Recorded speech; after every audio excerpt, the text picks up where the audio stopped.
let's get into Anniversary. Not The Anniversary, just Anniversary, directed by Jan Komasa. Now, here is a little bit of a list of people that are in this. It's a who's who, especially of younger up-and-comers. I didn't list all the actors. There's even more in here.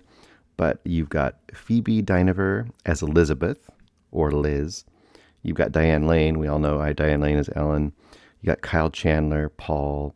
You got Zoe Deutsch, almost wasted in this movie, but she is part of the ensemble as Cynthia.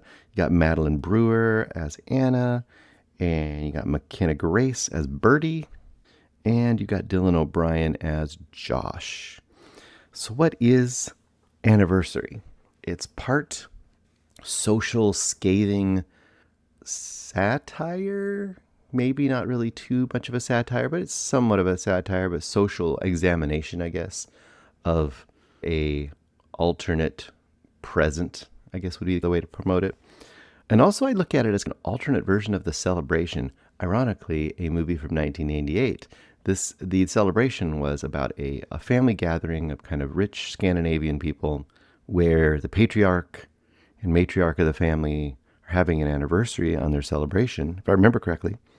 Or it was the father's birthday, one or the other. I can't remember the reason exactly. And their children all arrive to this place, and things go awry as family secrets start to be uncovered. Now, this movie doesn't have quite that exact thing, but it's similar setup. The anniversary is wedding anniversary. In this case, I believe, if I remember correctly, it's the 25th wedding anniversary of the patriarch and matriarch of the family. Once again, Diane Lane and Kyle Chandler. And then you have their kids. And their kids are a bunch of types. And they're very well-to-do East Coaster type. They're into money for sure. And the types that you get in here are, you've got the famous kind of comedian daughter who's rebellious. You've got the kind of dreamer younger daughter, Bertie, who still lives at home. She's really into like the natural world. I think she's doing like science stuff in her room all the time. And she's got lots of stuff going on in there. And like she's almost doing her own little science experiments and stuff. But she's nerdy, but yet ethereal and dreamy, I guess. I don't know what kind of pixie dream girl she would be, but some sort of modern version, I guess. You got another daughter who's like the lawyer. So she's a level-headed one, and that's Zoe Deutsch. And then you've got the son, who is the author, and that is Josh. It's important to bring up Josh, played by Dylan O'Brien once again, because he brings his new girlfriend, I think soon to be wife, but his new girlfriend, I think at the time of the first meeting, which is the beginning, the anniversary, and that is Liz, Phoebe Dynevor. And for the very beginning, there's a weird energy with those two. You get the feeling that Liz is very nervous. She's meeting this giant family for the first time. She's the girlfriend deal. It's always an awkward thing.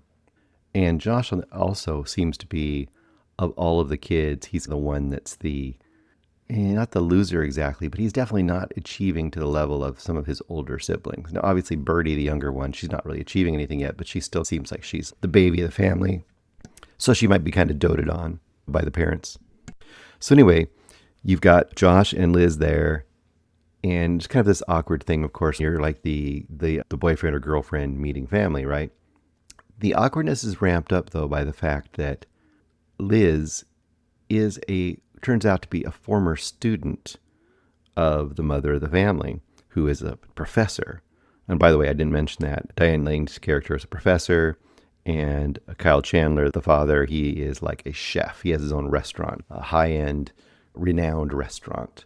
And the weird thing about it is, once you discover that Liz was a student, you also discover that she really had a butting of heads with the mom of the family. The mom knows the student. She really didn't like the student. She thought the student, who was writing this kind of political thesis deal, she thought this student had real kind of dangerous like social ideas and stuff. And that becomes the basis of this whole movie, because it's a bit of a fantasy, like I said, a fantasy alternate present or near future, where essentially you are finding out that, oh, Liz has written a book. Oh, wow, isn't that amazing? They're thinking the son is the one, and they're waiting for him to write his great book. but in this odd and tense and sort of acrimonious meeting they have eventually with this new girlfriend slash future wife, they find out she's written a book, and it's called The Change. And the idea is that she's written a book that essentially is going to be the blueprint of this new political uprising in the United States. And the change, I guess they don't really talk specifically what the change is exactly, other than it's basically a blueprint of a world with a one-party American political system that somehow is more patriotic than two parties and gets rid of the division in America or something like that. That's the idea of it, I guess. And of course, the allegory you get here is that what it ends up being actually is the rise of a fascistic new party. They even changed the American flag to have the stars and stripes and the blue field in the middle of the flag, surrounded by the stripes. So the stars and the blue field, like right in the middle. So that tells you that we're not divided anymore. We're one nation, that kind of an idea, which sounds great until you see the implementation, of course. So the rest of the movie is dealing with how does a family deal with, or how does a family not deal with, or how does it survive or not survive, especially a family that seems to generally have liberal politics in this case. How do they survive in a world that's very quickly becoming authoritarian? And the way you find out about it in this movie is that you get different meetings over time.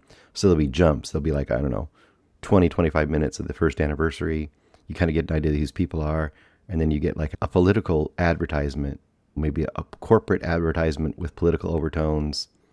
And then 6 months, or not 6 months, more like a year or two in the future. And now, like, where are all these family members now? They're meeting again, and you see how the world has changed, how the characters have changed. Then the same thing happens. Another year or two pass. You meet all these characters again. They're all meeting for whatever reason, and things have changed even more because society has changed. The good side of that is you get a real interesting version of kind of all the sides of an issue by having all of these kind of types of people in this one family, and how they all are different, reacting to and being affected differently by this basically authoritarian version of America happening, to the degree that it's very like Nazi coded.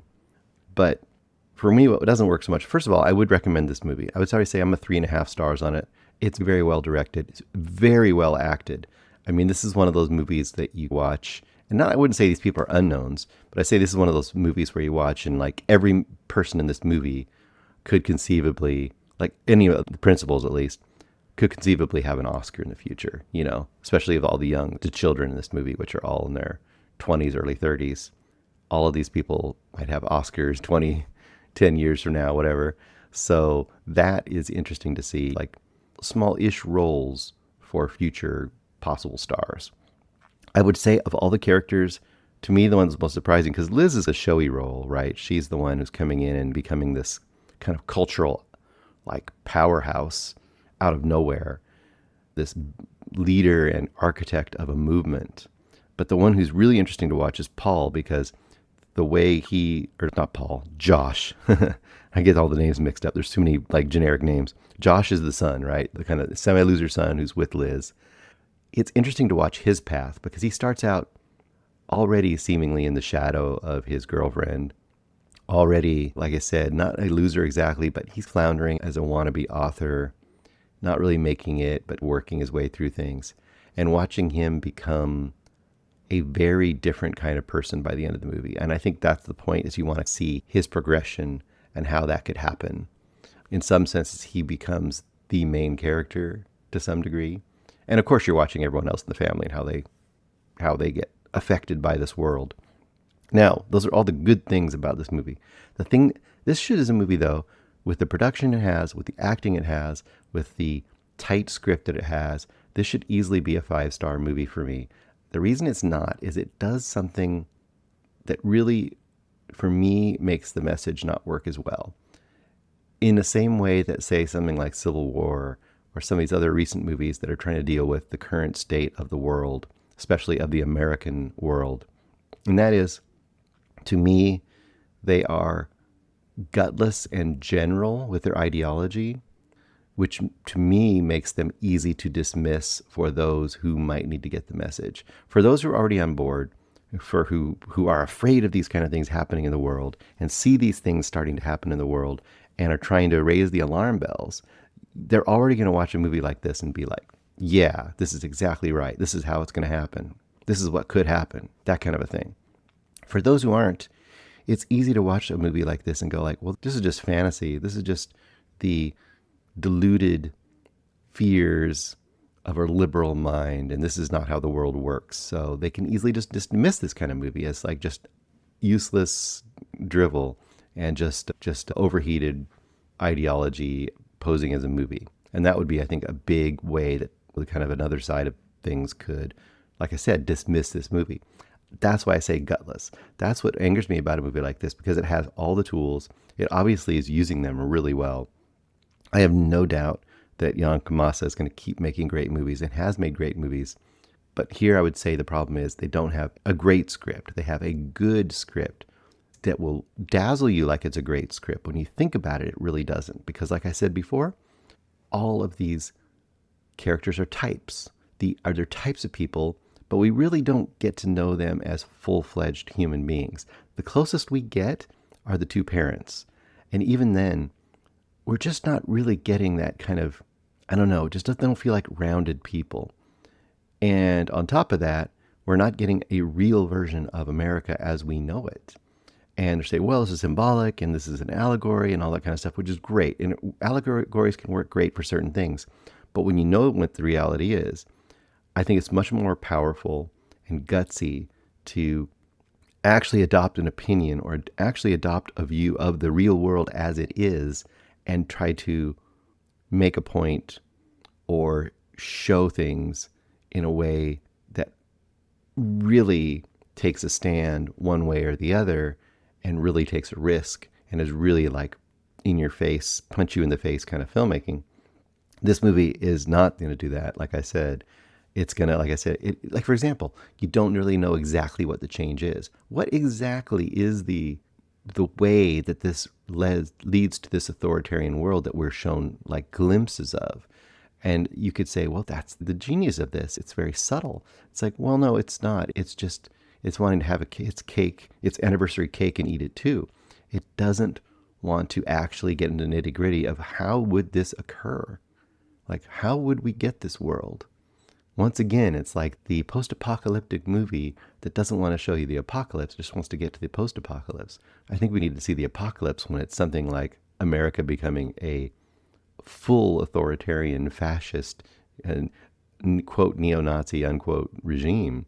So that is my big gripe with this movie. Once again, I'll say 3.5 stars. I think most people, a lot of people are going to love this movie, but I am slightly disappointed with this movie because of what it could do and what it actually does instead. That is Anniversary. Hey guys, thanks so much for watching this video. For more movie and television reviews and interviews, please subscribe to my Deepest Dream channel. Like, comment, share, subscribe. And as always, thanks so much for your support. Take care.